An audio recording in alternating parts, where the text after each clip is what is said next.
नार्तिकन्तो पितृतमन्येष विचारितो देवतारकं प्रपद्ये श्रीमान् वेङ्कटनाथार्य कवितार्यो केसरी वेदान्ताचार्यवर्यो मे सन्निधत्तां सदा श्रीनाथबुद्धेक्षणान् रामपूर्णमिश्रैराट् गोविन्दभट्टारकान् वेदान्त्याख्यमुनिं कलिप्रमदनं श्रीकृष्णपादाभिषेकवार्यकमलावासान् भजे देशवं केशवार्यपापात्रन्ति समाधिगुणान् निरवध्यानां प्रगत्यां गुणसम्पदां शरणं भवतां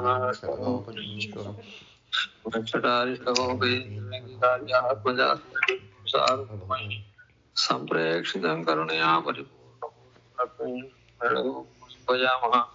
वीररघुवीक्षाराजिशानदाश्रीवासुरं सुजलगं वन्दे श्रीरङ्गेशं श्रीरङ्गेशे करुणया गौस्यादि प्रेक्षितं ख्यातश्रीरङ्गपादां शिक्षान्ति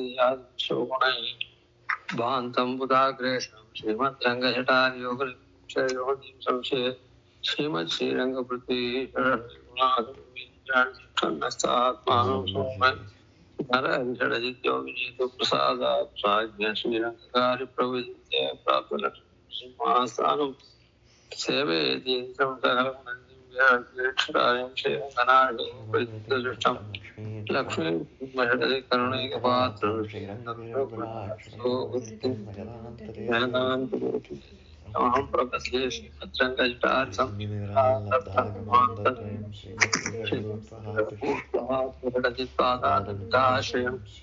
श्रीमद्वेदवदं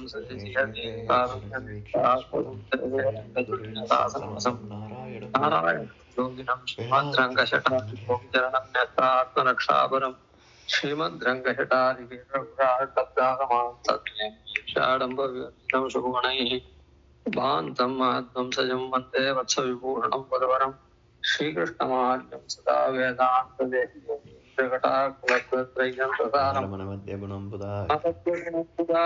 नारायणाभिषिक्तं श्रीरङ्गनाथेशेखरमाश्रयामः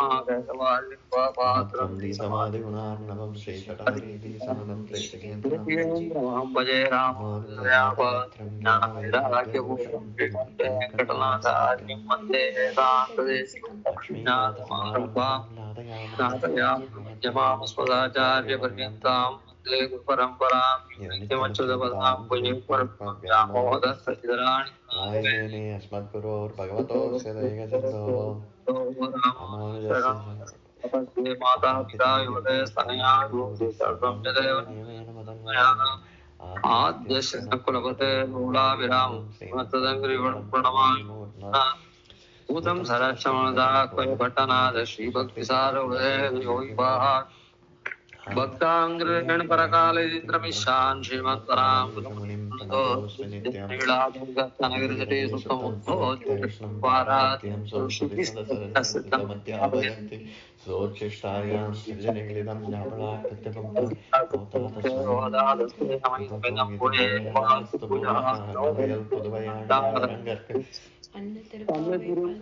பல்பதியம் இன்னிசையால் பாடி கொடுத்தாள் நற்பாமாலை மாலை சுடி கொடுத்தாளை சொல்லு சூடி கொடுத்த சுடர்வுடியே சொல்பாவை பாடியோடி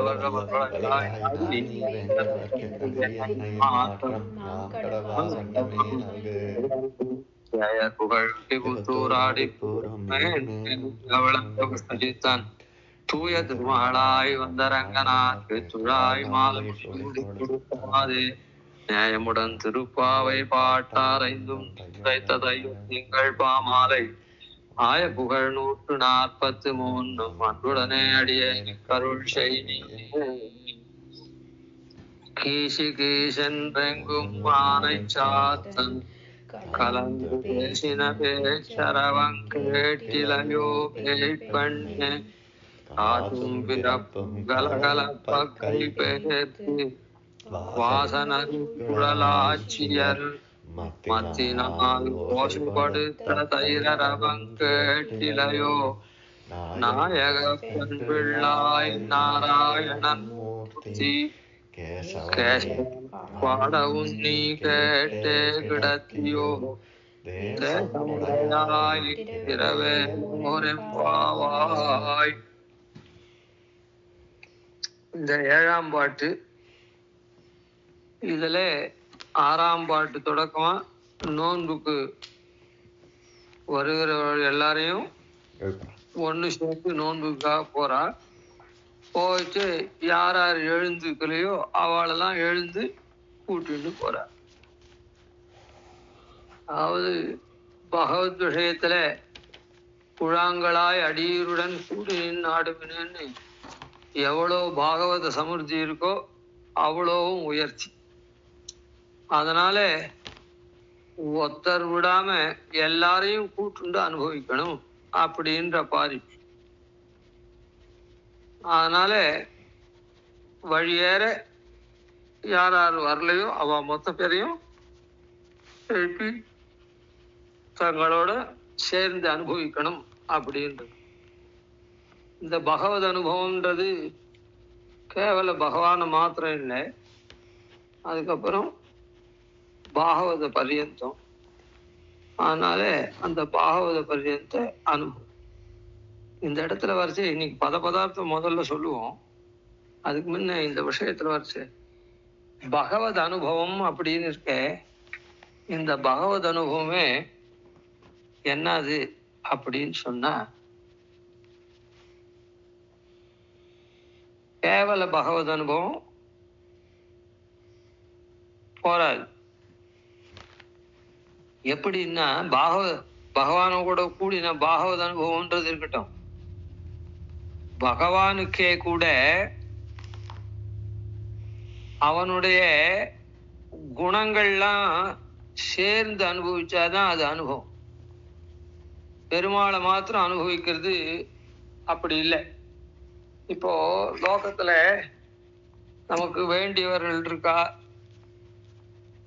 அப்படின்னு சொன்னா வச்சுப்போமே, ஒரு கம்பெனி இருக்குது, அந்த கம்பெனியில ப்ரொபரேட்டர் இருக்கார், அதான் சீஃப் பர்சன் இருக்கார், ப்ரொபரேட்டர். அவரை அனுபவிக்கிறான். எப்படி அனுபவிக்கிறான் அப்படின்னா, உதாரணத்துக்கு அவர் கம்பெனி வச்சுருக்கார், நமக்கு வேலை கொடுத்து வாழ்விக்கிறார், அதுதான் பேஸ். அத சொரூபம்னு வச்சுப்போம். அவர் யார்? அவர் பெரிய கம்பெனி ஓனர், வேலை எல்லாம் கொடுக்குறார், எனக்கு வேலை கொடுத்து வாழ்விக்கிறவர். அதுதான் பேசிக் குணம், அவரை ஐடென்டிஃபை பண்ற குணம், அதுதான் சொரூபம்னு பேரு. அத மாத்திரம் அனுபவிச்சா போறாது, அவரையே பூர்ணமா அனுபவிச்சா மாதிரி ஆகாது. எப்படின்னா, அவருடைய பெரிய மனசு, நல்ல உயர்ந்த மனசு. யார் போனாலும் முதல்ல முன்பின் தெரியாதுதானே வேலைக்கு போறான் இவன், அவரை அப்ரோச் பண்றது. அப்போ யாரா இருந்தாலும் அங்க நேரா அவர் வீட்டுக்கே போயிட்டா, வா என்ன ஏது அப்படின்னு விசாரிக்கக்கூடிய குணம். அவ்வளவு பெரிய ஆள் ரொம்ப தழைஞ்சி புதுசா வந்தவங்க கிட்ட கூட நீ யாருப்பா என்ன அப்படின்லாம் விசாரிக்கிறார்.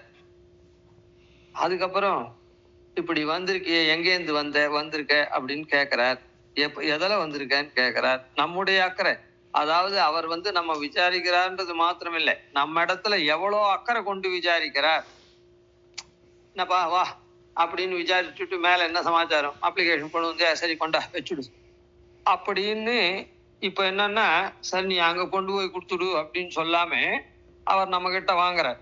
அந்த வாங்கறதுக்கு மேல இன்னும் அவருக்கு ஒரு குணாதிசயம் என்ன இருக்குதுன்னா, எங்கேருந்துப்பா வர, எப்படி வர அப்படின்லாம் நம்ம இன்னும் ஆழ்ந்து கேட்கிற. ஓஹோ இவ்வளவு தூரத்துல இருந்து நீ வரையா, சரி எப்போ ரொம்ப நாள் ஆச்சு போற கிளம்பி, சரி ஒரு காஃபி சாப்பிட்றியா அப்படின்னு கேட்கிறார். அப்படின்னா இதெல்லாம் ஆடட் வேல்யூ. ஒவ்வொன்றும் அந்த குணத்திலேயே அவர் நம்ம விசாரிக்கிறார்ன்றது மாத்திரம் இல்லை, அந்த விசாரிக்கிறதுலயே வா சரி என்ன வேணும், அப்ளிகேஷன் கொண்டு வந்திருக்கியா, வேலைக்கு வந்திருக்கியா, ரைட் இந்த அப்ளிகேஷன் அப்படின்னு வாங்குறது ஒரு இது ஒரு குணம். அதுக்கப்புறம் நீ எங்கேருந்து வர, எப்படி இருக்க, உன்னுடைய பேக்ரவுண்ட் என்ன, அதெல்லாம் எக்ஸ்ட்ரா நம்ம ஒரு கனிவா விசாரிக்கிறது ஒண்ணு. ஓஹோ இவ்வளவு தூரமா, சரி ஒரு காபி சாப்பிட்றியா அப்படின்னு கேட்கறது, அதுக்கு மேல இன்னும் அந்த குணத்தினுடைய மேன்மை உயர்த்தி போறது. ஆன மாதிரி அந்த இப்போ இவரை என்ன சாதாரணமா அனுபவிக்கிறத காட்டிலும் இந்த மாதிரி அனுபவிக்கிறது இன்னும் அவர் எப்பேற்பட்டவர்பா. மின்பின் தெரியாத ஒருத்தன் போனான்னா போறவனை இப்படி எல்லாம் விசாரிக்கிறார், அவ்வளவு நல்ல குணம் கொண்டவர் அப்படின்னு அந்த குணத்தினுடைய பூர்த்தி இன்னும் எத்தனையோ இருக்குது. ஆன மாதிரி அதோட சேர்ந்து அனுபவிச்சாதான் அந்த பெருமாளையே அனுபவிச்சா மாதிரி ஆகும். அதாவது அந்த ஓனரை ப்ரொப்பரேட்டரை இந்த மாதிரிலாம் அதே மாதிரி இவன் இருக்குச்சேவே யாரோ ஒரு அங்க வேலை பண்றவன் வரான் வச்சுக்கோ, அவனை ரொம்ப கனிவா வந்து விசாரிக்கிற, என்னப்பா இந்த வேலையை பண்ணு அந்த வேலையை பண்ணு இன்னைக்கு இதை பண்ணு அப்படின்னு அவர் சொல்றதே ரொம்ப நைஸா இருக்குப்பா. வேலைக்காரனுக்கு வேலை பண்ணணும் போல தோணும். அந்த மாதிரிலாம் இருக்கு. இப்படி அந்த குணங்கள் மேல மேல மேல மேல நிறைய குணங்கள் இருக்கு. அப்படி அனுபவிச்சாதான் அவருடைய பெருமையை நன்னா அனுபவிக்கிற மாதிரி இருக்கும். அது அனுபவிக்கிறதுக்கும் ஆனந்தமா இருக்கும். அதே மாறுதலா இருக்கணும், என்ன இவன் வீட்டுக்கு போயிட்டா என்ன, எங்க வந்த, வேலைக்கு வந்தியா, நீ அங்கேயே கம்பெனிலேயே கொடுக்குறது, இங்க எதுக்கு வருவானே அப்படின்னு கேட்டான்னா அந்த குணம் எப்படி இருக்கும். அதனால பெருமாளை அனுபவிக்கிறது, பகவான் அனுபவிக்கிறது அப்படின்னு சொன்னா கேவலம் பகவத் ஸ்வரூபத்தை அனுபவிக்கிறது மாத்திரம் இல்ல, பகவத் குணங்கள்லாம் சேர்ந்து அனுபவிக்கணும். அப்பதான் அது ஆனந்தம் இருக்கும். புரியும்னு நினைக்கிறேன். அதாவது அந்த அதுக்குதான் இந்த ஒரு வியக்தியை சொல்லி சில மேல மேல அதுக்கப்புறம் அந்த இவனை போய் இந்த ப்ரொப்பரேட்டரை போய் அணுகிறானே, அணுகச்சே அவர் மாத்திரம் இல்லை, அவர் அவ வீட்டுல இருக்கிற அவ மிஸ்ஸஸ் கூட, ஒய்ஃப் கூட ரொம்ப கனிவா இருந்து பண்றா அப்படின்னு சொல்றா. இப்ப ஆன மாதிரி அந்த அவளும் வந்து நீ என்னப்பா இங்க வந்தையா, அதுவா அவர் வந்து நீ உட்கார்ந்துக்கோ அப்படின்னு சொல்லி, அப்புறம் அவரை நான் வேலையா இருக்கார் வர சொல்றேன், 2 நிமிஷம் உட்காந்துக்கோப்பா அப்படின்னு அவ கனிவா சொல்றான்னா, இப்போ அவருடைய அனுபவம் அவ மிஸ்ஸஸ் ஒய்ஃபோட கூட சேர்ந்து அனுபவிக்கிறான். அது இன்னும் இதுவாரு. இப்ப இதெல்லாம் வந்து அவருடைய பெருமையை இன்னும் பறைசாற்றுறது. அதே மாதிரி இவனுக்கும் அது அனுபவமா இருக்குது. ஒரு நல்ல அத போல எம்பெருமான குணங்களோட அனுபவிக்கணும். அது மாத்திரம் இல்லை, எம்பெருமான் எப்பவுமே பத்னி விசிஷ்டனா இருக்கான், ஸ்ரீ விசிஷ்டனா இருக்கான். அந்த பிராட்டியோட கூட அனுபவிக்கணும். எம்பெருமான அனுபவிக்கிறதுன்னா கேவலம் அந்த நாராயணன் அவனுடைய ஸ்வரூபத்தை மாத்திரம் இல்லை, அவனுடைய குணத்தை அனுபவிக்கணும். அவன் எதனால மிளறான் பெருமாள், பூஷயந்தி ஸ்வகாந்தியா வக்ஷபீட்டீம் மது விஜயினஹா பூஷயந்தீம் ஸ்வகாந்தியா. அந்த மது விஜயனா இருக்கக்கூடிய எம்பெருமானே இவ அவளுடைய திருமார்புல உட்கார்ந்துட்டு வக்ஷபீட்டீம் அதை ஆசனமா வச்சுட்டு அவனுக்கு தன்னுடைய காந்தியினால பூஷயந்தீம் அவனை சோபிக்கும்படி பண்றான் பிராட்டி. அதனால பிராட்டி எப்பவும் பிரியாம இருக்கான். அந்த பிராட்டியோட கூடவும் சேர்ந்து அனுபவிக்கணும். அவன் யார் அப்படின்னா திருமகள் கேள்வன், திருவுக்கும் திருவாகிய செல்வன். திருமகளுக்கு இவன் நாயகனா இருக்கக்கூடியவன், எல்லாத்தையும் கொடுக்கக்கூடிய திருமகளுக்கே இவன் திருவா இருக்கான் அப்படின்னு அப்படிலாம் சேர்த்து அனுபவிக்கணும். அது ரொம்ப முக்கியம். அப்படி இருந்ததுன்னா அப்ப அந்த எம்பெருமானுடைய அடியவர்களா இருக்கக்கூடிய பாகவதர்கள் பர்யந்தம் அதை அப்படியே அனுபவிக்கணும். ஏன் பாகவத பர்யந்தம்னா, இப்போ அந்த வீட்டுல நான் முதல்ல போகச்சே அவருடைய மிஸ்ஸஸ் இருந்தா, அவதான் வா உள்ள வா உட்காருப்பா அவரை வர சொல்றேன் அப்படின்னு ரொம்ப கைண்டா பண்ணா. அதுக்கப்புறம் அவர் அதுக்கு மேல பண்ணார். காபி சாப்பிட்றியான்னு கேட்ட உடனே அந்த குக்கு கொண்டு வந்து சர்வ் பண்றான். ஆச்சரியமா பண்றான். அதாவது அவனுடைய அடியார்கள் வரையில் அதை அனுபவிக்கணும். அப்பதான் அது நிறம் பெறும். அது போல இந்த இடத்துல அந்த அடியார்கள் மொத்த பேரும் அந்த மாதிரி, அதனால எல்லாரையும் எழுப்பின்னு போறார். ஏன் பாகவத்தால அனுபவிச்சாதான் அது பூர்ண அனுபவம் ஆறுது அப்படின்னு சொன்னா, ஒருத்தனுடைய மேன்மை அவன், அவனுடைய குணங்கள், அவன் சொல்லச்சேவும் ஏதோ ஒரு குணம் தான் இருக்க போறது. ஆனா அது அவனை அவசியமா அடையாளம் காமிக்கக்கூடிய குணம். அதான் இவர் ஓனர், இவர் எல்லாருக்கும் வேலை தரார் அப்படின்ற வரையில் அடையாளம் காமிக்கிறது. அதுக்கு மேல இருக்கிற குணங்கள்லாம் ஆன மாதிரி பெருமாளுடைய சொரூபம், சொரூபத்துக்கு மேல இருக்கக்கூடிய அவனுடைய அனந்த கல்யாண குணங்கள், இதுக்கெல்லாம் காரணமா இருக்கக்கூடிய பிராட்டி, விட்டு பிரியாத இருக்கக்கூடிய பிராட்டி, இவ்வளோ அரும பெருமகளையும் உடையவனா கொண்டு நமக்கெல்லாம் அருளக்கூடிய அவனுடைய அடியார்கள், அடியார்கள் மூலமா நமக்கெல்லாம் ஆனந்தத்தை தரான். அப்படி அவனுடைய பரிஜன பரிகற்பங்கள்லாம் எல்லாத்தையும் சேர்த்து அனுபவி. அதனால பகவத் அனுபவம்ன்றது ஏன் பாகவத் அனுபவம் வரையில் பண்ணணும் அப்படின்னு சொல்றான்னு சொன்னா இந்த காரணத்தினால்தான். அதுக்காக இதை சொன்னேன். பகவத் அனுபவம் கேவலம் பகவான் அனுபவிச்சா போறது. அவருடைய அடியார்கள் எல்லாம் எதுக்கு அனுபவிக்கணும்? பகவத் ஆராதனை பண்ணா போறது, ததி ஆராதனை எதுக்கு அப்படின்னு சொன்னா இதுக்குதான். அந்த அது பரியந்தம் பண்ணாதான் நமக்கு அனுபவம் பூர்ணமாகும், அவனையும் நாம பூர்ணமா ஆராதிச்சா மாதிரி ஆகும். அதுல அடியார்கள் பல பேர் இருக்கான்னா நமக்கு எவ்வளவு பேர் தெரியுமோ அவ்வளவு எல்லாரோடையும் கூட்டிண்டு அனுபவிக்கிறது. அது போல இந்த இடத்துல இந்த பாசுரத்துல, போன பாசுரத்துல பிள்ளாய் எழுந்திராய் அப்படின்னு சொன்னா, அதுல இருந்து என்ன தெரியுது? முதல் பாட்டாவும் இருக்குது. பிள்ளாய்ன்னு சொன்னதுனால சின்ன குழந்தைக்கு நிறைய அனுபவம் இருக்காது, கொஞ்சமான அனுபவம் தான் இருக்கும். அதனால புதுசா பகவத் அனுபவத்துல இழியறவாள சொன்னான்னு இருக்கு. இந்த இடத்துல நாயக பெண் பிள்ளாய் பேய்ப்பெண்ணே,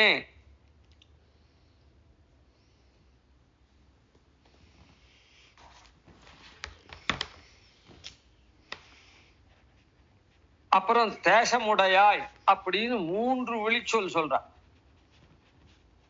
அதனால இந்த பெண் நாயக பெண் பிள்ளாய்ன்னு சொல்றதுனால இவ தலைவனுடைய பெண் பிள்ளை, அதாவது இவ இல்ல இவளே நமக்கு தலைவியா இருக்கக்கூடிய பெண் பிள்ளை அப்படியும் வச்சுக்கலாம். நாயக பெண் பிள்ளாய்னா இந்த பெண் பிள்ளையே நமக்கெல்லாம் நாயகன் தலைவியா இருக்கா அப்படின்னு சொல்லலாம். நமக்கெல்லாம் நாயகனா இருக்கவனுடைய பெண் பிள்ளை, அதாவது இப்போ இவர் மேனேஜர் பொண்ணு அப்படின்னு சொல்றமோ அந்த மாதிரி. அப்படின்னா எப்படி இருந்தாலும் அந்த இடத்துல நாயக பெண் பிள்ளாய்ன்னு சொல்றதுனால அவளுக்கு அதுக்கு தகுந்த குணங்கள்லாம் இருக்குமோல்ல.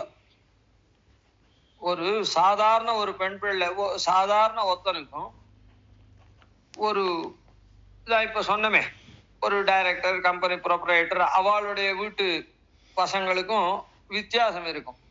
ஏன்னா அவ நம்ம அப்பா எப்படி எல்லாம் யாராருக்கு இது பண்றார், அதெல்லாம் அந்த ஒரு இது வருமோல்ல அந்த பழக்க வழக்கங்கள்ல.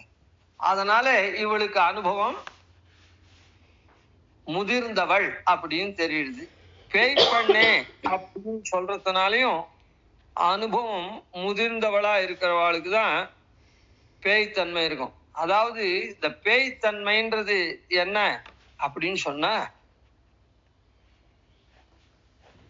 அனுபவ முதிர்ச்சியை தான் காமிக்கிறது. அதாவது பேய்த்தனம் அப்படின்னு சொல்றது விடாப்பிடியா பண்றது. இப்போ பசங்கள்லாம் எதனா ரொம்ப அடம் பண்ணிச்சுன்னா பேயாட்டம் ஆடுறது அப்படின்னு சொல்லுவா. பேயாட்டம் ஆடுறது அப்படின்னு சொன்னா அது கொண்ட ஒரு கொள்கையில அதுக்கு என்ன வேணும்னு கேட்கறதோ இல்ல என்ன பண்ணணும்னு சொல்றதோ அதுலயே உறுதியா நிலை நிற்கும். அது நல்லதோ கெட்டதோ, கட்டத்துல இருக்கேதான் நமக்கு வந்து இடைஞ்சலா இருக்கும், அதனால பேயாட்டம் ஆடுறதுன்னு சொல்லுவோம். அதனால எத்தனை நாள் சமாதானப்படுத்தினாலும் ஒன்னும் கேட்கல அப்படின்னு சொல்ல. அதனால அந்த உறுதித்தன்மை எப்ப இருக்கும்? அனுபவம் நிறைய இருந்தாதான் அந்த உறுதித்தன்மை இருக்கும். அதனாலையும் தேசமுடையாய் அப்படின்னு சொல்றதுனால தேஜஸ் எப்ப இருக்கும்? அதுவும் பூர்ணமா இருந்தாதான் தேஜஸ் இருக்கும். அதாவது முகத்துல ஒரு ஒளி இருக்கும். பூர்ணமான ஒரு அனுபவம் இருந்ததுன்னா, இல்லைன்னா கொஞ்சம் போற அனுபவம் இருந்ததுன்னா முகத்துல ஒளி இருக்காது. தேசம் தேசமுடையா அப்படின்னு தேசம்ன்றது தேஜஸ், அந்த தேஜஸ உடையவள் அப்படின்னு சொல்றதுனால. அதனால இந்த பெண்ணை இப்படி எழுப்பின்னு போறா. இந்த இதுல இந்த பகவத் அனுபவத்துல முதிர்ந்த பெண்ணை இது பண்ணுச்சு. கீசு கீசென்னெங்கும் ஆனை சாத்தன் கலன் பேசின பேச்சரவன் கேட்டிலையோ பேய் பெண்ணே. இந்த இடத்துல கீசு கீசென்னெங்கும் ஆனை சாத்தன்ற பக்ஷி பரத்வாஜ பக்ஷி அப்படின்னு சொல்ற. அந்த ஆனை சாத்தன் பக்ஷி அந்த வலியன் அப்படின்னு சொல்ற.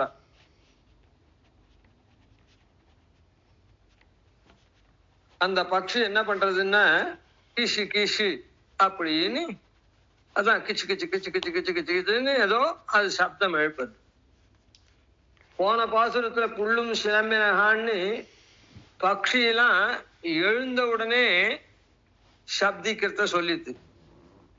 இப்போ என்னன்னா பக்ஷியெல்லாம் எழுந்துட்டு இரை தேட வெளியில கிளம்ப போறது.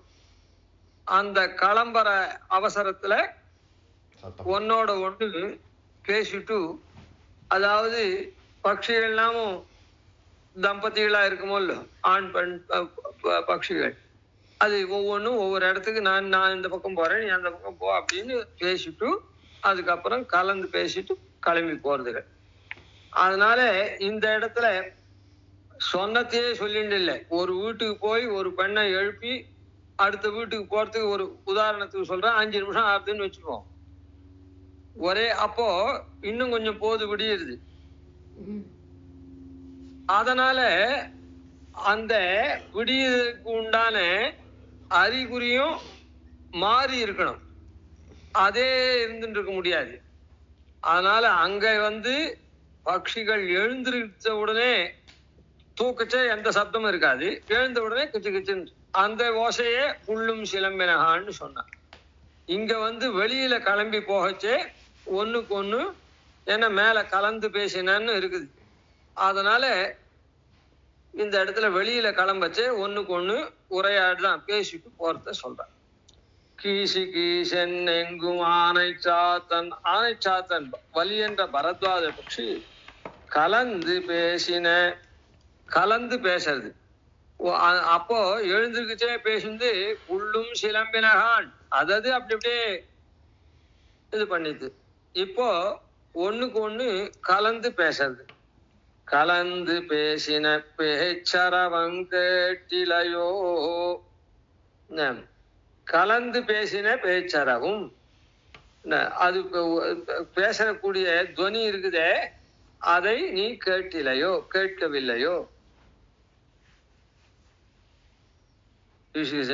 சாத்தன் கலந்து பேசின பேச்சரவும் கேட்டிலையோ. பேய் பெண்ணே, பேய் பெண்ணே, பேய் பெண்ணு அப்படின்னு சொன்னா பொதுவுல அறிவில்லாத தன்மையை சொல்லும். அறிவில்லாதவளே அப்படின்னு சொல்றதாவும் வச்சுக்கலாம்.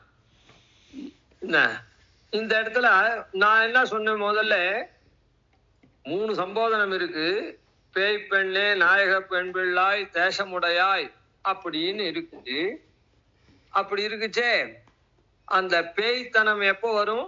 உட்கட்டமான தன்மை இருக்கிறது தான் தன்னுடைய கொள்கையில உட்கட்டமா இருக்கக்கூடிய தன்மைதான் பேய்த்தன்மை. அதனால்தான் பேயாழ்வார்னு இருக்கு. பேயாழ்வார்னு ஏன் அவருக்கு பேர் அப்படின்னு சொன்னா, அவர் ரொம்ப உட்கட்டமான தன்மையில இருக்கார்.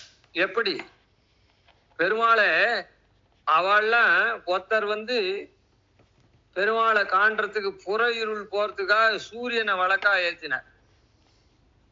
ரெண்டாவது அக இருள் போறதுக்காக ஞானத்தை வழக்கா ஏத்தினார் பெருமாளை காண்றதுக்காக. இவர் இந்த புற இருளும் போயிடுத்து அக இருளும் போயிடுத்து பெருமாளை பாடினார். நேர பெருமாளை பாடிச்சு நாராயணன் தான் பெருமாள் அவ்வளவு பெரியவரா தெரிகிறார். ஆனா அவரை பாடாம திருக்கண்டேன் அப்படின்னு அவ்வளவு பெரிய உருவம் இருக்குது. அதுல ஏகதேசமா இருக்கக்கூடிய திருமார்பில் இருக்கக்கூடிய திருவை பார்த்தேன்னு முதல்ல சொல்றேன். ஏன் அப்படி திருவை பார்த்தேன் அப்படின்னு சொல்றாருன்னா, அதுதான் பெருமாள் பரதெய்வன்றதுக்கு காட்டி கொடுக்கிறது. திரு இல்லா தேவரை தேரேல் மின் தேவு. எந்த லக்ஷ்மி இல்லைன்னா அவன் தேவனே கிடையாது.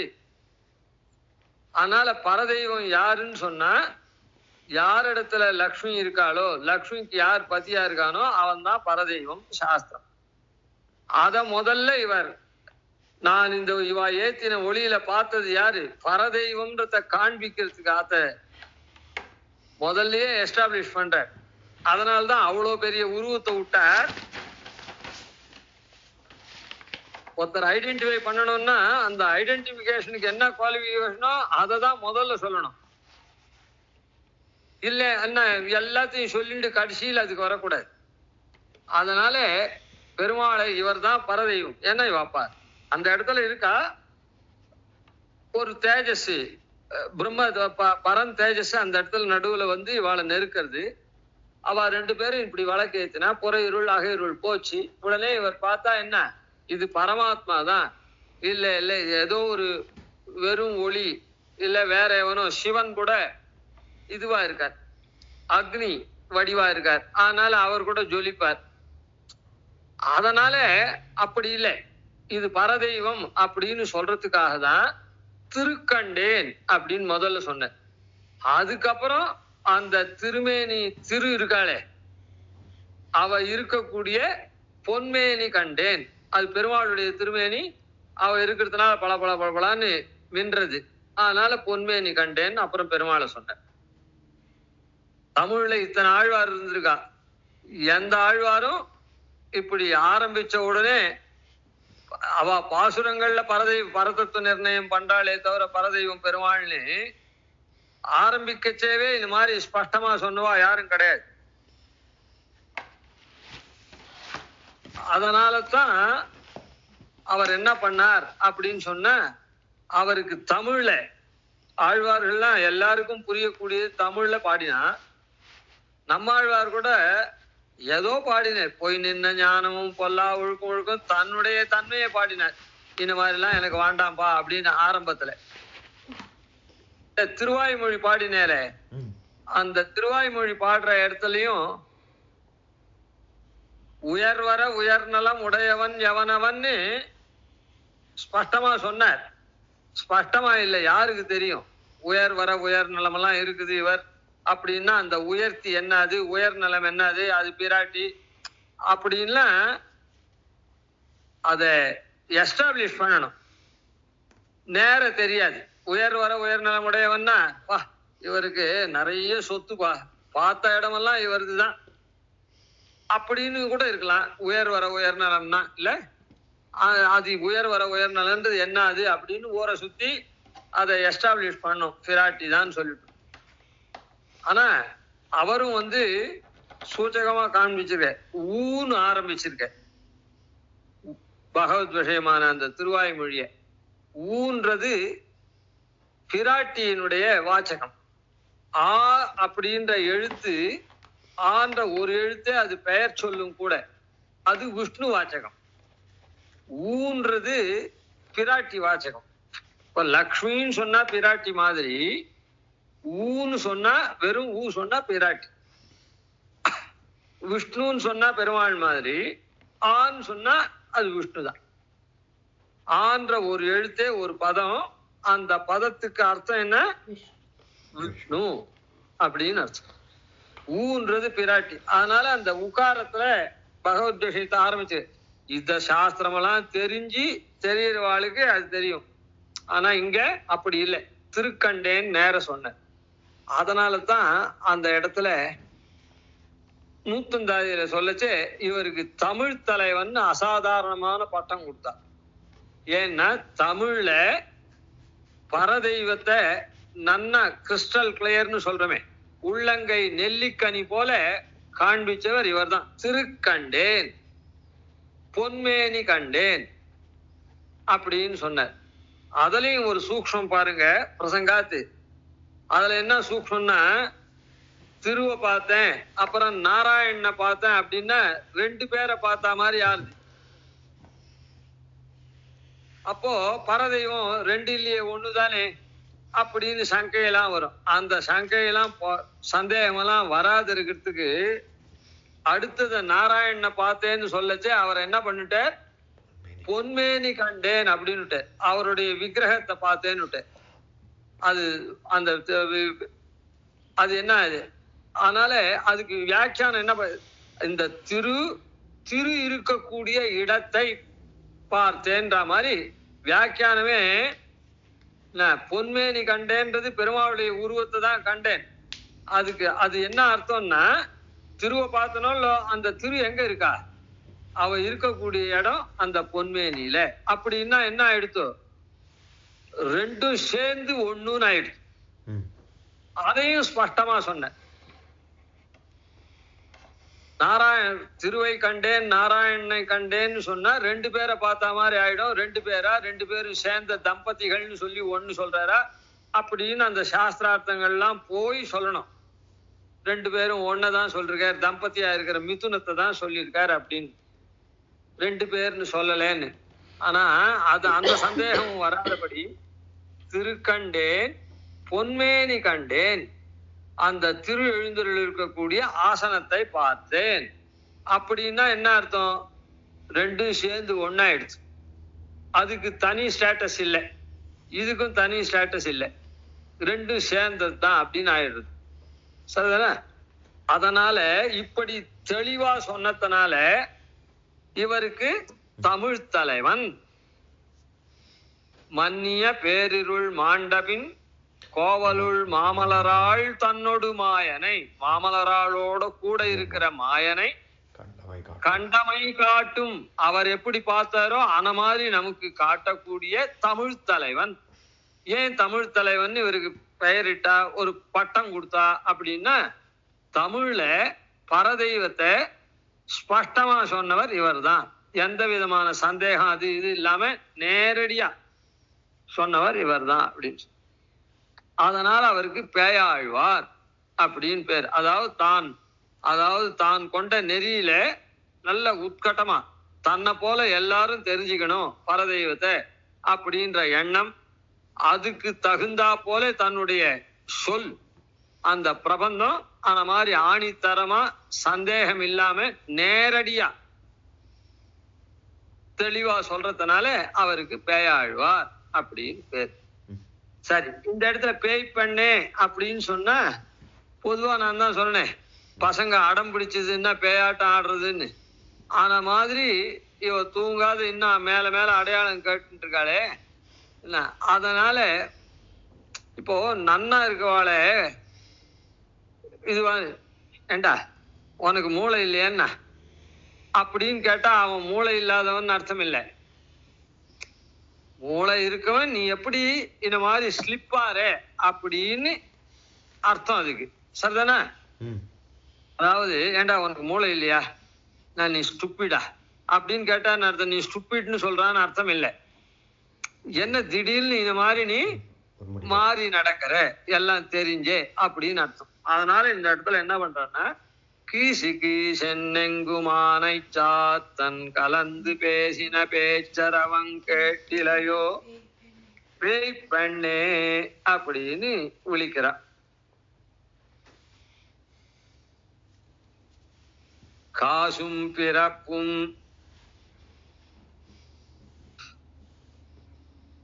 கலகலப்ப கை பேர்த்து. அதுக்கப்புறம் இந்த அதான் முன்னமே சொன்னோம், ஒரு அடையாளம் சொன்னா அவளுக்கு போறலைன்னா உங்களுடைய தொந்தரவுனால எல்லா பட்சியும் சப்திக்கிறது அவ்வளவே தவிர இதெல்லாம் ஒண்ணும் இல்லை அப்படின்னு அவ சொல்ல மேல ஒண்ணு சொல்ற. காசும் பிறப்பும், அதாவது காசு பிறப்பு அப்படின்னு ரெண்டு ஆபரண விசேஷங்களை சொல்ற. காசு அப்படின்னா அச்சுத்தாலி ஆமைத்தாலி அப்படின்னு சொல்றான். அது கழுத்துல இந்த செயின்லாம் இதெல்லாம் போட்டு கோத்தாலின்னு சொல்றான். காசும் பிறப்பும் அது என்ன ஆகுது, இந்த நிறைய செயின் போட்டிருந்தா அதுதான் இந்த காசு மாலை. அந்த காலத்துல ஒவ்வொரு காசும் தனித்தனிய இப்படி அடுக்கிருக்கும். இப்ப அப்படி இல்லை, ஒண்ணு மேல ஒண்ணு அப்படியே அடிக்கிற மாதிரி இருந்து ஒண்ணுக்கு ஒண்ணு தனிய பிரியாது. அந்த காலத்துல ஒண்ணுக்கு ஒண்ணு பிரியும். அப்ப அதனால என்னன்னா அது கோத்தா மாதிரி இருக்கும். அது கோத்தா மாதிரி இருந்ததுன்னா அது அசைஞ்சதுன்னா ஒன்னோட ஒண்ணு சப்திக்கும். அதனால இவா காசும் பிறப்பும் கலகலப்ப கை பேர்த்து வாசனரும் குழல் ஆட்சியர். ஆட்சிகள்லாம் இருக்காளே அவள்லாம் என்ன பண்ணுவா அப்படின்னு சொன்னா அவளுடைய தர்மம் என்னன்னா இது தயிர் கடையிறது.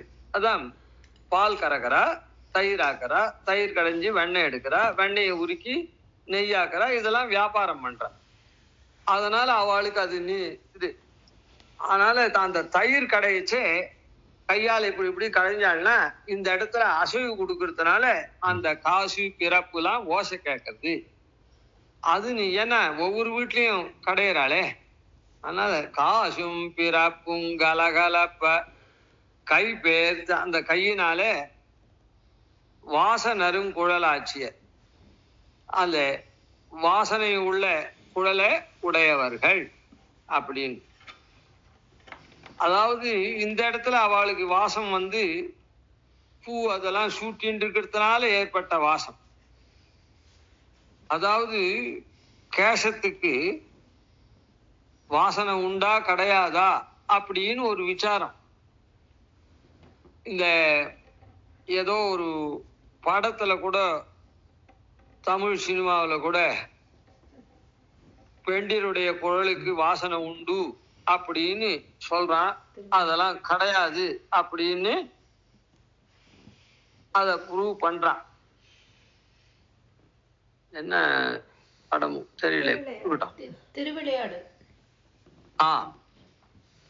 அது மாதிரி. ஆனா பத்மினி ஜாதி ஸ்திரீகள் அது இது அப்படின்லாம் உயர்ந்த ஜாதி ஸ்திரீகளுக்கு கேசத்துக்கு வாசனை உண்டு அப்படின்னு சாஸ்திரத்துல சொல்லிருக்கு. ஆனா அது எப்படியோ அவ அதுல இல்லைன்னு தீர்மானம் பண்ணி சொல்றா. அதுவும் சிவபெருமான் உண்டுன்னு சொல்ல அத நக்கீரர் அப்படின்றவர் இல்லை அப்படின்னு எஸ்டாப்ளிஷ் பண்றதா ஏதோ சொல்றா. சரி இருக்கட்டும். இந்த இடத்துல எல்லாரும் பத்மினி ஜாதி ஸ்ரீ இல்லை. இந்த இடத்துல இவ புஷ்பங்கள்லாம் சூடிக்கிறதுனால உண்டான வாசனை அப்படிதான். வாச நறுங்குழலாட்சியர்.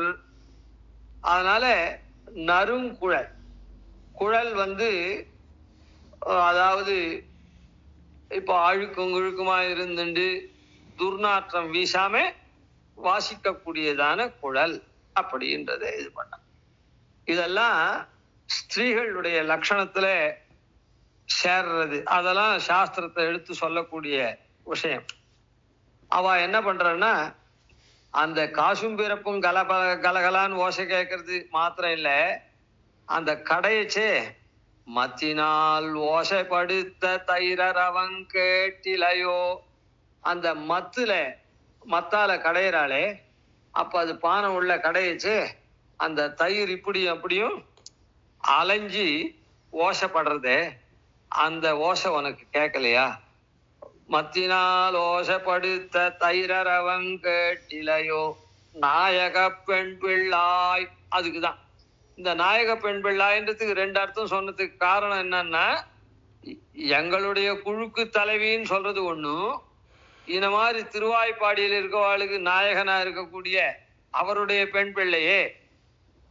ஏன்னா எல்லாரும் அவ காரியத்தை பண்ணி மத்தெல்லாம் கடையிறாளே, அது தெரியணுமோ இல்ல. நீ உங்க அப்பா நாயகர்னு சொன்னா, ஹெட்டுன்னு சொன்னா என்ன, எல்லாரும் அவளுடைய கர்மா ஒழுங்கா பண்றாள காரியத்தை, அதை அவர் பார்க்கக்கூடியவராச்சே. அவ பெண் பிள்ளையா இருந்துட்டு எல்லாரும் அந்த மாதிரி ஓசப்படுத்துறது உனக்கு கேட்கலையா? அப்படி நாயக பெண் பிள்ளாய் நாராயணன் மூர்த்தி கேசவனை பாடவும். அவள்லாம் என்ன பண்றா அப்படின்னா கேசவனை பாடுறாளே. நான் அப்படின்னா கேசவன் பாடுறா அப்படின்னு சொன்னா, வாசன் அருங்குழலாட்சியர்னு இருக்க, அந்த குழல்லாம் அவளுக்கு வாசிக்கிறது அப்படின்னு சொன்னா, பெருமாளும் யார பாடுறா? அவ கேசவனை பாடுறா. கேசவனை பாடுறான்னா இவனுக்கும் பிரசஸ்த கேசம், நல்ல குழல் இருக்கு, அப்படிப்பட்டவனை பாடுறா அப்படின்னு வச்சுக்கலாம். இல்ல இந்த கேசவன் இருக்காரு அவரை வச்சுக்கலாம், வியூகமூர்த்தியான முதல் கேசவனை. அது விரிவுல பார்க்கலாம். கேசவனை பாடவும், இப்படி அவள்லாம் கேசவனை பாடுறாளே, அதையும் கேட்டு கிடத்தியோ. நீ இந்த மாதிரி தூங்கிட்டு இருக்கியே. தேசமுடையாய் நீ தேஜஸ் பொருந்தியவளா இருக்கியே. திரவேலோரெம்பாவாய், நீ கதவை தரமா அப்படின்னு சொல்ற. எழுந்து கதவை தர. இப்போ இன்னும் கொஞ்சம் விரிவான அர்த்தத்தை பார்ப்போம். ஈசி கீசென்னெங்கும் ஆனை சாத்தன். அதாவது இதுல பல சாஸ்திரார்த்தத்தை எல்லாமே வேதம் அனைத்துக்கும் வித்தாகும். அது அப்பப்போ சொல்லிட்டே இருக்கணும்னு இல்லை, இருந்தாலும் இதனுடைய அனுபவ பரிவாரத்தினால திருப்பி திருப்பி சொல்றோம். இந்த கீசு கிச்சு கிச்சு கிச்சு கிச்சு அப்படின்னு இப்போ நாமே என்ன பண்றோம், மனுஷாலே கிருஷ்ணன்னு பேர் இருந்ததுன்னா கிச்சு வந்தான் அப்படின்னு சொல்றோம். அந்த கிருஷ்ணனை நன்னா சொல்லலாமோ இல்ல, கிருஷ்ணன் வந்தான்னு, ஆனா கிச்சு வந்தான் அப்படின்றோம். பக்ஷி என்ன பண்றது, கிச்சு கிச்சு கிச்சு கிச்சுன்னு, அது பகவன் நாம ஸ்மரணம் பண்றது. அங்க புல்லும் சிலம்பினகான்னு சொன்னாரே, புல்லு கூட அதுக்கு திஜன்மா, முட்டையிலேந்து அப்புறம் கோழியாதான் பக்ஷியா வருது. ஆனா நாம அறிவுபூர்வமா 2வது இது பண்றோம். நாம இது பண்ணல, நமக்கு சாஸ்திரம் எல்லாம் நியமிக்கிறது பின்னால எழுந்துக்கணும்னு, நாம எழுந்துக்கல. ஆனா அது கூட எழுந்துருத்து சப்திக்கிறது அப்படின்னு புல்லும் அப்படின்னு சொன்னான். அந்த மாதிரி அந்த புல்ல சேர்ந்தவர்கள் என்னன்னா கீசு கீசு, அது எப்படி பேசுறது, கிச்சு கிச்சு கிச்சு கிச்சுன்னு பகவன் நாம ஸ்மரணத்தை தான் எல்லாமே.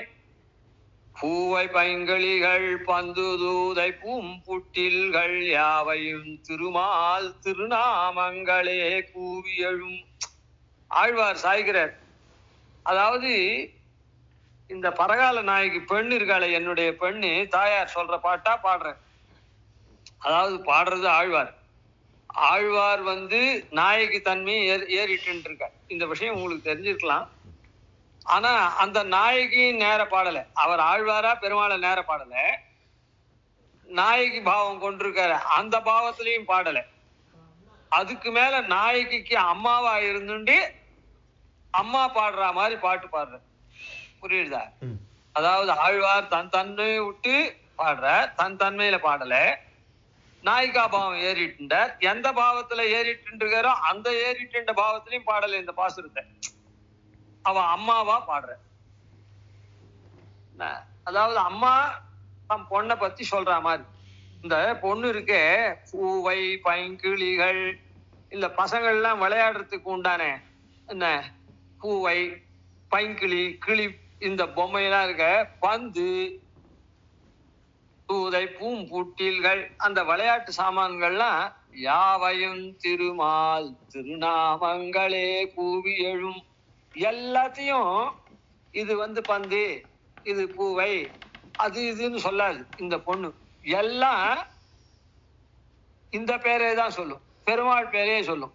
அதாவது ஒரு பொம்மைக்கு கிருஷ்ணன் சொல்லும், இன்னொரு பொம்மைக்கு ராமன் சொல்லும், இன்னொரு பொம்மைக்கு நிருசிம்மன் சொல்லும். அதாவது எல்லாமே பகவத் சப்தம் தான் சொல்லும். யாவையும் திருமால் திருநாமங்களே கூவியலும். எல்லாத்தையும் பெருமாள் பேராதான் சொல்லுமே தவிர வேற ஒண்ணு இது பந்து, இது ஏதோ ஒரு பொம்மை அப்படின்லாம் சொல்ல அந்தந்த பொம்மைக்கு உண்டான பேர்லாம் சொல்லாது. இந்த ஆயர்களே கூட கேசவன் வாங்கலையா தாமோதரன் வாங்கலையான்னு வித்துட்டு போகலாம். அதாவது கேசவன்னா ஒரு பாலுக்கு பேர், இல்ல தயிருக்கு ஒரு பேர், அப்புறம் மோர் இருந்ததுன்னா கடைஞ்ச மோர் இருக்கு, அந்த மோருக்கு ஒரு பேர், வெண்ணெய்க்கு ஒரு பேர். எல்லாம் பெருமாள் பேரு. வெண்ணெய் வாங்கலையான்னு கேட்க மாட்டாளாம், தயிர் வாங்கலையா அப்படின்னு கேட்க மாட்டான். எல்லாமே கேசவம் வாங்கலையா, கோவிந்தம் வாங்கலையா, தாமோதரம் வாங்கலையா அப்படின்னு. அதாவது ஒவ்வொரு பெருமாள் பேருக்கு ஒவ்வொரு வஸ்துவை குறிக்கும் அப்படி. அதனால இந்த இது என்ன பண்றதுன்னா, இந்த பக்ஷி கிச்சு கிச்சு கிச்சு கிச்சுன்னு எல்லாம் பெருமாள் பேர்.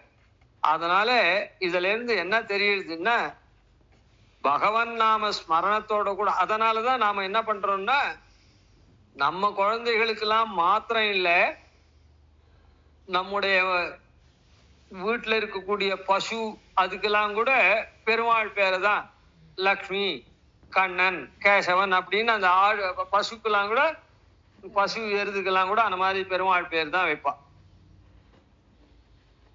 அதனால இந்த பட்சிகள்லாம் வார்த்தை சொல்றதே அப்படி பகவன் நாம ஸ்மரணத்தை, பகவன் நாம சப்தத்தை தான் உச்சரிக்கிறது அப்படின்ற சாஸ்திரார்த்தத்தை நமக்கு காண்பிக்கிறது. அதனால இந்த இடத்துல கிச்சு கிச்சு கிருஷ்ணா கிருஷ்ணா அப்படின்னு சொல்றா போல அந்த பகவன் நாம ஸ்மரணத்தை பண்றது. கீசி கீசி என்று எங்கும். அதனால நாமெல்லாம் அப்படி இல்லை. நம்ம மாத்துல 10 பேர் இருக்கோம்னா ஒருத்தர் காலக்ஷேபம் பண்ணி விஷயம் தெரிஞ்சவாள் தான் இந்த மாதிரி இருப்பா, மற்றவாள்லாம் அவவா போறபடி போயிட்டு இருப்பா. ஆனா இந்த பட்சிகள்லாம் அப்படி இல்லை. அதுக்கு சாஸ்திரம் இல்லைன்னா கூட அதுங்க எப்படியோ மொத்தம் அந்த மாதிரி தெரிஞ்சுட்டு இருக்கு. என்றும் கீசு கீஸ் என்று எங்கும், எல்லா இடத்துலையும் எல்லா பட்சியும் கிச்சு கிச்சு கிச்சு கிச்சுன்றது. அதையும் இந்த தெரிஞ்சுக்கணும். அதாவது நாம தான் என்னன்னா, சின்ன குழந்தைக்கு என்ன அது பாட்டுக்கு ஏதோ இருக்குது அப்படின்னு நம்ம சின்ன குழந்தைக்கு ஒரு தர்மம் தான். ஆனா பொது தர்மம்ன்றது உண்டானதுலாம் எல்லாம் இருக்கணும். சின்ன குழந்தை அது பொய் சொல்றதுன்னு இருக்கக்கூடாது, மெய் சொல்லணும்ன்றது, சத்தியம் வதான்றது எல்லாரும் சொல்லணும். அதெல்லாம் பொது தர்மம். நாம என்ன பண்றோம், பொது தர்மத்தை கூட இதெல்லாம் சின்ன குழந்தை இப்படி எல்லாம் இருக்கணுமா, அவன் பெருமாள் சன்னதியிலே வா, ஆராதனை ஆச்சு சேவி, அது சேவி காட்டாதான் என்ன, அது பாட்டுக்கு ஏதோ விளையாடின்றது இருந்துட்டு போட்டுமே அப்படின்னு சொல்றோம். ஒரு உதாரணத்துக்கு சொன்னேன். அந்த மாதிரி நீங்க சொல்லலைன்னா அதுக்காக நான் சொல்லலையேன்னு கேட்காதுங்க. இந்த மாதிரி நாமெல்லாம் இது பண்ணுவோம். ஆனா அந்த பட்சிகள்லாம் அப்படி இல்லை. என்று கீசு கீசென்று எங்கும் ஆனை சாத்தன். அதனாலதான் அதுக்கு பரத்வாஜ பக்ஷின்னு பேர் வச்சிருக்கா. ஆனை சாத்தன்ற பக்ஷிக்கு பரத்வாஜ பக்ஷின்னு பேர். பரத்வாஜ ரிஷின்னு ஒருத்தர், அந்த பேர் அதுக்கு அமைஞ்சிருக்குது. பரத்வாஜ ரிஷி எப்படிப்பட்டவர் அப்படின்னா, பரத்வாஜ ஆதித்யம் அப்படின்னு ரொம்ப பிரசித்தம். பரத்வாஜ மகரிஷி ததி ஆராதனை பண்றதுல ரொம்ப பெயர் போனவர். அதாவது அவர் சுப்பிரசித்தர். ஒரு ஆத்துல நல்ல ததியாரான பண்ணா இன்னைக்கு அவாத்துல பரத்வாஜாதித்யம் மாதிரி இருந்தது அப்படின்னு சொல்லுவா. அப்படின்னா என்ன அர்த்தம்னா உயர்ந்த ததியாராதனை, நல்ல உபச்சரிப்போட கூட உயர்ந்த வஸ்துக்கள்லாம். அதனால இப்போ என்னன்னா இந்த பட்சிகள்லாம் கிருஷ்ணா கிருஷ்ணான்னு மாத்திரம் பெருமாள் பேரை சொல்றது மாத்திரம் இல்ல, அது என்ன பட்சி, பாகவத ஆராதனம் பண்ணக்கூடிய பரத்வாஜர் பேரை வச்சுட்டு இருக்கக்கூடிய பட்சிகள். அதனால இதுல இருந்து என்ன தெரியுதுன்னா பாகவத ஆராதனை பர்யந்தம் நன்னா பண்ணணும் அப்படின்றத காண்டி. கீசிக்கு சென்றெங்குமானை சாத்தன் கலந்து பேசின பேச்சரவும்.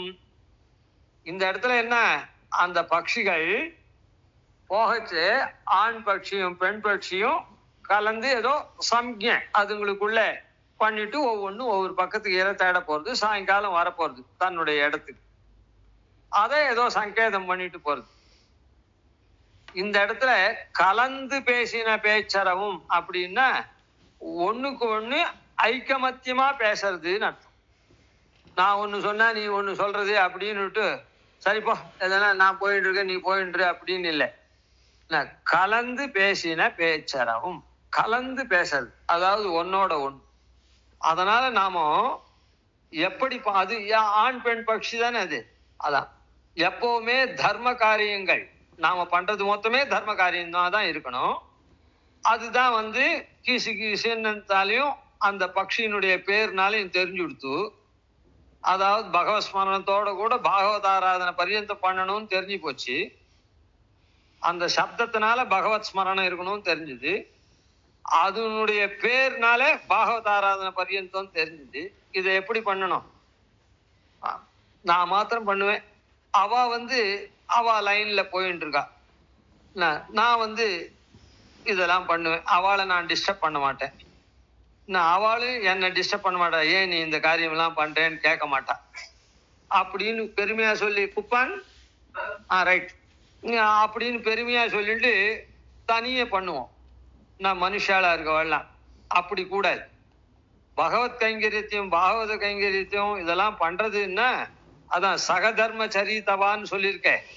அதனால தர்மானுஷ்டானத்தை பதி பத்னிகள் சேர்ந்துதான் பண்ணணும், தனியே பண்ணக்கூடாது. யார் தனியே பண்ணாலும் அது நிரக்காது. நாம ஏதோ துட்ட செலவழிச்சு அதனால பிரயோஜனப்பட்டவா நீ நன்னா பண்ணமா நீ நன்னா பண்ண சுவாமி அப்படின்னு சொல்லிட்டு போலாம். ஆனால் அப்படி இல்லை, ரெண்டு பேரும் தம்பதிகளா இருந்துதான் ஒரு தர்மத்தை ரெண்டு பேரும் நடத்தும். ஒரு தர்ம அனுஷ்டானம் தம்பதிகளா பண்ணணும், அதுக்கு பிரீத்தனார எம்பெருமானும் தம்பதிகளா அதை ஏத்துண்டு பண்றான். அவன் எப்படி தம்பதிகளா இருக்கானோ அது போல நாமும் தம்பதிகளா இருந்துதான் எந்த தர்மானுஷ்டானத்தையும் பண்ணணும், தர்ம அனுஷ்டானம். அதனால இந்த இடத்துல என்னன்னா கலந்து பேசின. அதனால இந்த கலந்து அப்படின்னு சொல்றதுனால இந்த கலந்துக்கு வேற அர்த்தம் கூட, நான் சொல்றதே அர்த்தம் இல்லை, நிறைய அர்த்தமும் இருக்குது இதுல. என்ன, நான் ஒரு அர்த்தத்தை காமிடிச்சுட்டு போறேன், கலந்து பேசின. அதனால இது என்னன்னா தாங்கள் இர தேட போறது அது இது அதெல்லாம் குடும்ப தர்மத்தை அதுங்க கலந்து பேசிது. நான் இப்படி போயிட்டு வரேன், நாங்க போய் இதை கொண்டு வரேன் போறேன் வரேன்.